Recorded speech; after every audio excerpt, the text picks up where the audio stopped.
जब संविधान बनने लगा तो बाबा साहब को एक मौका मिला, जितने भी रूढ़िवादी कानून थे जिसमें अछूत छुआछूत जैसा व्यवहार होता था, वो सारे कानून को उन्होंने उस संविधान में लिख दिया कि आज से सारे कानून रद्द। इसलिए आज आप लोगों को पढ़ने का अधिकार मिला, हम सभी लोगों को पढ़ने का अधिकार मिला, महिलाओं को अधिकार मिला पढ़ने का।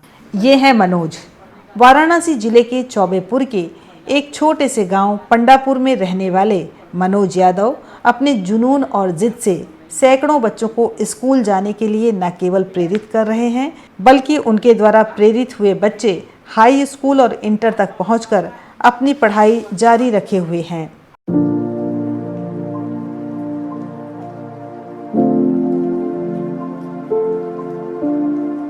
मेरा नाम सर्वेश कुमार राजभर है। इस समय मैं ITI कर रहा हूँ। मैं श्री मनोज सर और श्री अनीता मैडम के साथ इस समय सहयोग से पढ़ा लिखा और छोटा से था तब से मैं उनके यहाँ पढ़ रहा था। मैं शिवम राजभर कक्षा 9 में पढ़ता हूँ। मैं छोटे से था तो मनोज सर बला कर पढ़ाते थे।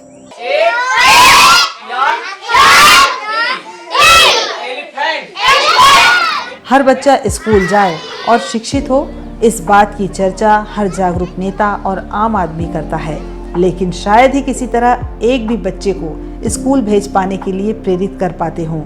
2 साल से पढ़ा रहे हैं मनोज जी, हमारे यहाँ आकर के पढ़ा रहे हैं। स्कूल भी जाते हैं, स्कूल पे भी जाते हैं, बच्चे पढ़ते हैं जाके स्कूल पर। समय में जो खाली होते हैं वहाँ से तो आकर यहाँ मनोज भाई साहब पढ़ाते हैं। मनोज यहाँ सब बच्चों के पढ़ाते हैं और कापी किताब कलम सब देते हैं।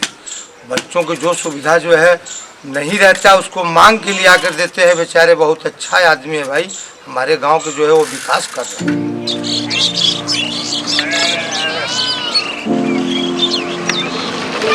मनोज जिन समाजों के बच्चों को पढ़ाते हैं वे एक तरह से अर्थव्यवस्था के बहिष्कृत समाज हैं, जिनको सरकार ने धोखे के सिवाय कुछ नहीं दिया और राजनीतिक पार्टियों ने उन्हें वोट बैंक भर समझा है। क्या करते हैं हस्बैंड बोले? वो तो ये झुआ माटी कराना। अच्छा, तो घर का खर्च चल जाता है? अरे वह 150 जौन मिल जाता है वही चलत बा, का करल जाए, रोज कमात हूँ रोज खात हूँ।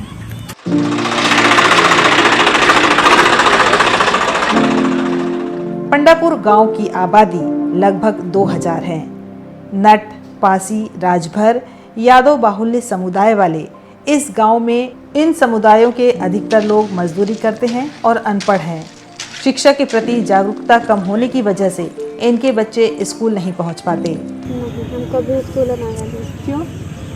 हमके ना पढ़े तो हम तो सब कमवा कराए तो पढ़े थे का। कौन काम कराता था? धान बटवानी, लोगन धान कटवानी और तो धान कटवानी, कुल काम। ये बताइए कि आपके कितने बच्चे हैं? 3 जने हो। पढ़ते हैं? नहीं। पढ़ाई खत्म हो गई? नहीं ना, पढ़ाई ना जाता बड़ा होती है। अच्छा, पढ़ाई नहीं, क्यों नहीं पढ़ाई? अरे हम क्या बताइए, पढ़वा हम ना पढ़े का आप भी नहीं पढ़ाई की है? नहीं। तो बच्चों को क्यों नहीं पढ़ाई? स्कूल ही था यहाँ तक? अरे गरीबा ना कहने लगा।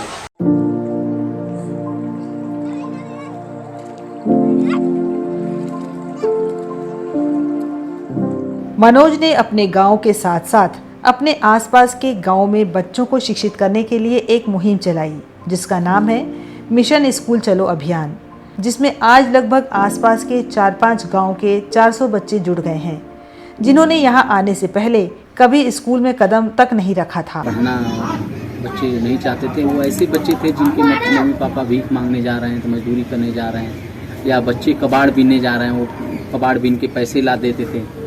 तो हमने उनको शिक्षा के महत्व को समझाया, उनको शिक्षा के महत्व को हमने समझाया कि देखो पढ़ोगे लिखोगे तो आपके आने वाली पीढ़ियां भीख नहीं मांगेगी, कबाड़। मनोज उगापुर पंडापुर में अपने घर के अलावा आराजी चंद्रावती गांव, धौरहरा मिश्रान और श्रीकंठपुर में ऐसे बच्चों को पढ़ाने का काम कर रहे हैं। जो इधर उधर खेलते थे झाड़ झक्कड़ में और जानवर बकरी चराते थे, उन बच्चों को देख करके इन्होंने अपना एक प्लान बनाया और उनको खोज घर घर से ला करके पढ़ाने की शुरुआत की।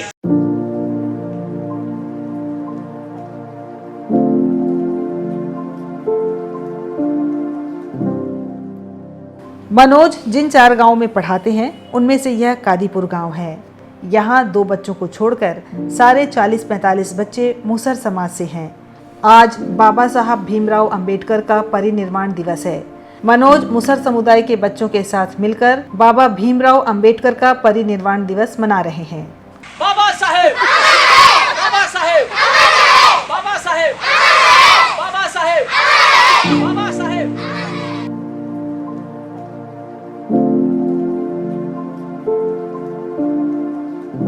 मनोज रोज यहाँ आते हैं।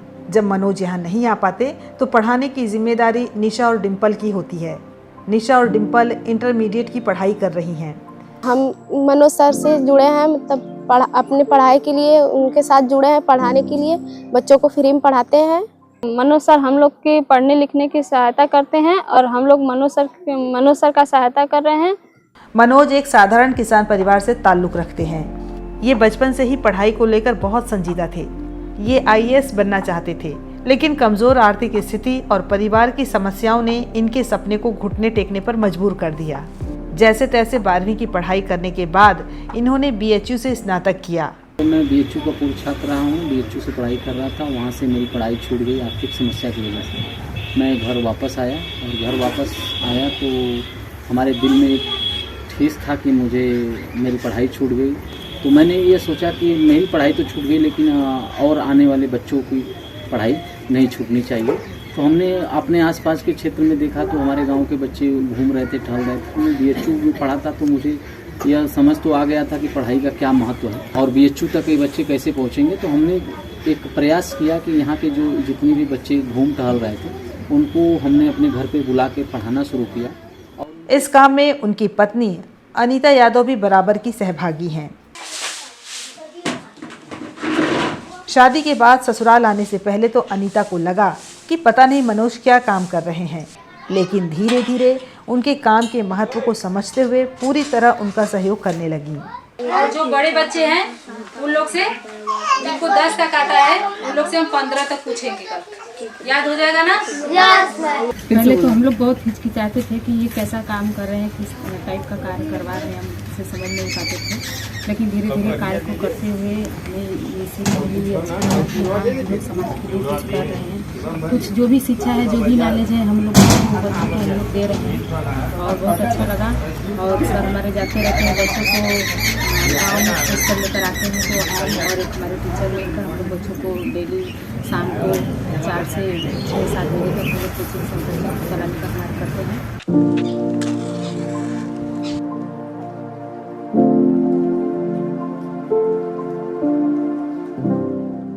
मनोज की माता प्रभावती, जिन्होंने खराब आर्थिक स्थिति में भी मनोज को पढ़ाया, अब उनके सामाजिक कामों से बहुत खुश हैं। वे चाहती हैं कि गांव के गरीब बच्चे पढ़ लिख कर आगे बढ़ सकें। हम बहुत गरीबी झेल के मनोज के पढ़ौले, कहीं नौकरी चाकरी नहीं लगल ना कहीं ना, तो अब यह लड़कन के पढ़ावा ना फ्री में, कहीं कहीं केहू के अच्छा लगल, केहू के बढ़िया लगल तो केहू उनकर साथ दे देल। कापी किताब पेन और मिठाई कपड़ा लत्ता केहू भैया से मांग के लिए हैं, केहू से मांग के लिए हैं, ओके बटिहन देहन सबके ले जाके फ्री में। तभी गांव वाला लड़कन के अपने रोक लेना कि लड़कन का वीडियो बना के लड़कन से पैसा कमा लेना। आज कोई भी आदर्श संदेह की नज़र से इसलिए देखा जाता है कि हर व्यक्ति के दृष्टिकोण में मुनाफाखोर उपयोगितावाद एक बुनियादी घटक बन गया है। अज्ञानता और अशिक्षा की वजह से गांव के लोगों को लगता है कि मनोज जो सामाजिक काम कर रहे हैं अपने लाभ के लिए कर रहे हैं, लेकिन इस सोच पर मनोज निराश नहीं होते और उसे नज़रअंदाज करते हुए बच्चों को शिक्षित करने के अपने मिशन को आगे बढ़ाने में लगे हुए हैं। हमारे गांव के लोग इस समय बच्चों को बहुत कम करते हैं, वो लोग भेजते नहीं हैं। उन लोगों को लगता है कि ये मास्टर बच्चों को हमारे पढ़ा के पैसा कमा रहा है, ऐसा उन लोगों को लगता है। हमारे गांव के लोगों को ज़्यादातर लगता है, जो हमारे बच्चों को आते थे। लेकिन जब मैं मुसहर समाज के बस्तियों में जाता हूँ, वहाँ मैं पढ़ाता हूँ, तो वहाँ के लोग बहुत अप्रिसिएट होते हैं कि हमारे बस्ती में कोई कम से कम आ तो रहा है वहाँ हमारे बच्चों को पढ़ाने के लिए, क्योंकि वहाँ एकदम शिक्षा नाम मात्र की है।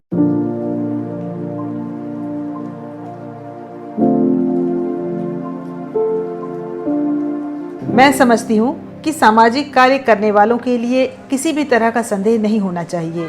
क्योंकि ऐसे कामों से समाज का कोई नुकसान नहीं होता बल्कि भला ही होता है। कैमरामैन श्याम सुंदर के साथ गांव के लोग के लिए अपर्णा।